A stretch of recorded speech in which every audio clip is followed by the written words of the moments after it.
policy in developing countries. If you like my video, please subscribe my channel Economic Tech. Okay, limited scope of monetary policy in developing countries.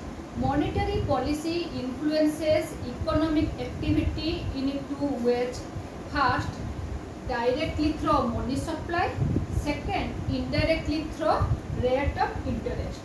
First, I will discuss about directly through money supply.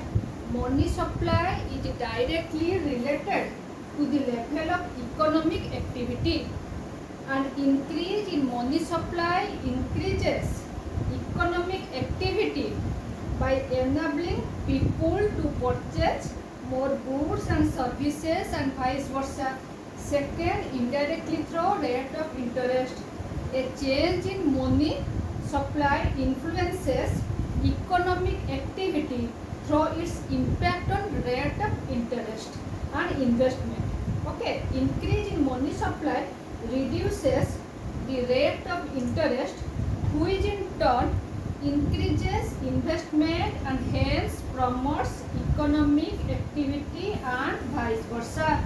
The monetary policy in an economy works through two main economic variables, that is money supply and second rate of interest. The efficient working of the monetary policy, however, requires the fulfillment of three basic conditions. A, the country must have highly organized, economically independent and efficiently functioning money and capital markets, which enables the monetary authority to make changes in money supply and the rate of interest as and when needed. B, interest rates can be regulated both by administrative controls and by market forces so that consistency and uniformity exists interest rates of different sectors of the economy. C, there exists a direct link between interest rates, investment and output so that a reduction in the interest rate, for example, leads to an increase in investment and an expansion in output without any restrictions. The developed countries largely satisfy all the necessary prerequisites for the efficient functioning of the monetary policy, whereas the developing or underdeveloped countries normally lack these requirements. Okay, the monetary policy has limited scope in the underdeveloped countries because of the following reasons. First, there exists a large number of non-monetized sectors in most of the underdeveloped countries, which are a great hurdle in successful working of the monetary policy. Second, small size and unorganized money market and limited array of financial assets in underdeveloped countries also hinder the effectiveness of monetary policy. Third, in most of the underdeveloped countries, total money supply mainly consists of currency in circulation and bank money forms a very small portion of it.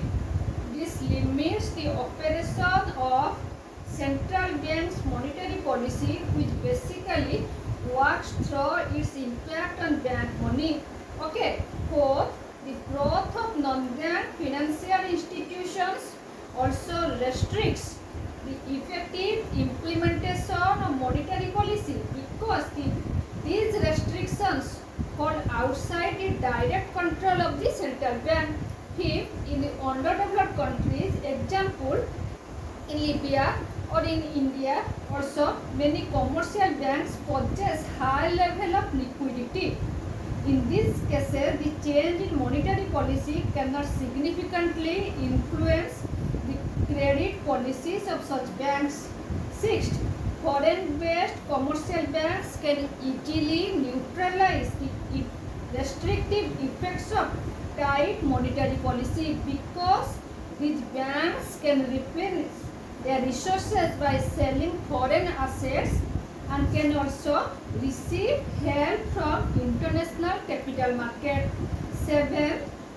scope of monetary policy is also limited by the structural and institutional realities of the underdeveloped countries. Weak linkage between interest rate, investment and output, particularly due to structural supply rigidity. When investment is increased as a result of fall in the rate of interest, increased investment may not expand output due to the structural supply constraints such as inadequate management, lack of essential intermediate products, bureaucratic rigidities, licensing restrictions, lack of interdependence within the industrial sector. Thus, higher investment instead of increasing output may generate inflationary pressures by raising prices. So, these are the limitations of monetary policy in developing countries. In next class, I will discuss about role of monetary policy in developing countries. Thanks for